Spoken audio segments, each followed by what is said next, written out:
नमस्कार. श्री स्वामी समर्थ महाराज की जय. श्री स्वामी समर्थ महाराजांचे सेवेकरी हे अनेक आहेत.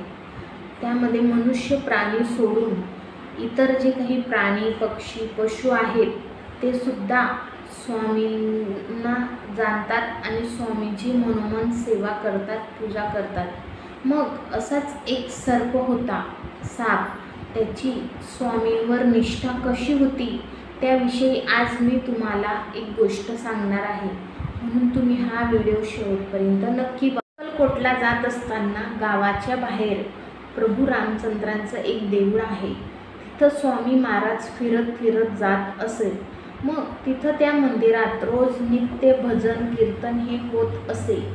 तिथे जे मंदिराच्या आसपास बसलेले असायचे वारकरी काशीनाथ म्हसवडे आणि बाबा फडणवीस हे जे बसलेले व्यक्ती असायचे ते स्वामींची निंदा खूप करायचे. आणि हा वेडा बुवा इकडे तिकडे नुसता फिरत असतो, त्याच्या मागे लोकांना सुद्धा फिरवत असतो आणि हे लोकसुद्धा मूर्ख आहेत त्या बाबांच्या मागे पुढे फिरायला. मग असं हे जे बोलणं चालू होतं आणि स्वामींची निंदा चालू होती ती त्या ठिकाणी असलेलं जे काही एक सापाचं बीड होतं, त्या बिडात लपलेला जो साप होता तो ऐकत होता आणि त्या सापाला राग अनावर झाला.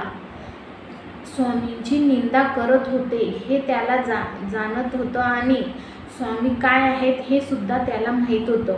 मग तो साप हळूहळू बिडातून बाहेर आला आणि जे निंदा करत होते इसम त्या दोघांच्या पायाला सापाने विळखा घातला.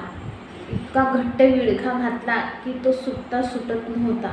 मग ते जे निंदा करणारे दोन व्यक्ती होते ते पळत पळत स्वामींच्या पेठेत गेले, मठात गेले आणि स्वामींची माफी मागू लागले व स्वामींच्या पाया पडून आम्ही आता अशी चूक करणार नाही असं सुद्धा त्यांना पाहून स्वामी महाराज त्यांच्यावर खूप रागावले. हो, आम्ही वेडो झालो आहोत ना, भ्रष्ट झालो आहोत, आम्ही सतत इकडे तिकडे काही काम न करता नुसतं फिरत असतो. पण मला जे काही माहिती आहे ते तुमचे जे काही सर्व घोटाळे आहेत ते सर्व मला माहीत आहेत. तुम्ही किती गोरगरिबांना लुटता, दीनदुबळांना लुटता, त्यांना काहीच मदत करत नाही. पण मग तुमच्या वडिलांचं काय जातं तर त्या गरीब लोकांचं जातं. असं स्वामी महाराज त्यांच्यावर रागवत होते.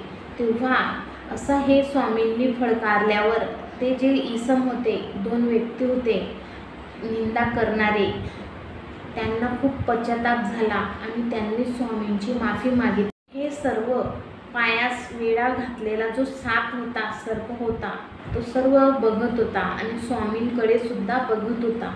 मग त्या दोघांनी जेव्हा स्वामींची माफी मागितली, त्यांना पश्चाताप झाला, तेव्हा स्वामींचा राग थोडा कमी झाला. मग जेव्हा त्या सापाला समजले की स्वामींचा राग आता शांत झाला आहे आणि स्वामींनी त्यांना दोघांना माफ केला आहे, तेव्हा हळूहळू सापाने सुद्धा तो जो पायात टाकलेला विळखा होता तो हळूहळू सोडला आणि स्वामींना अभिवादन करून, स्वामींचा नमस्कार करून तो साप आपल्या बिळात निघून गेला.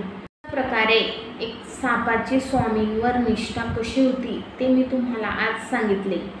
स्वामी महाराज अक्कलकोटला असताना सुद्धा त्यांच्या विरोधात अनेक लोक बोलत होते, पण त्यांना ओळखता सुद्धा आलं नाही की स्वामी महाराज काय आहेत. स्वामींना सर्वजण वेडे म्हणायचे आणि वेडे बुवा म्हणून लोकांना मूर्ख बनवतात अशी निंदा करायची. पण जे काही मुके प्राणी आहेत, पक्षी आहेत, त्यांनी स्वामींना खरंच ओळखले होते. एका नजरेत त्यांनी स्वामींना ओळखले होते. पण मनुष्य प्राणी असून सुद्धा, बुद्धिमान असून सुद्धा, बोलका, कानाने ऐकणारा, चालणारा, स्वतःच्या गोष्टी स्वतःच्या मनाप्रमाणे करत असताना सुद्धा त्यांना स्वामींचं काय अस्तित्व आहे, स्वामी महाराज कशासाठी इथं आले आहेत हे सुद्धा समजत नव्हते. मग हे जाणण्यासाठी आपल्या मनात भगवंताची भक्ती पाहिजे आणि जे भेटिले भूत ते मानिजे देव या म्हणीप्रमाणे आपण आपले जीवन जगले पाहिजे. मग माझा हा व्हिडिओ कसा वाटला कमेंट करून नक्की सांगा आणि माझ्या चॅनलला सबस्क्राईब करा.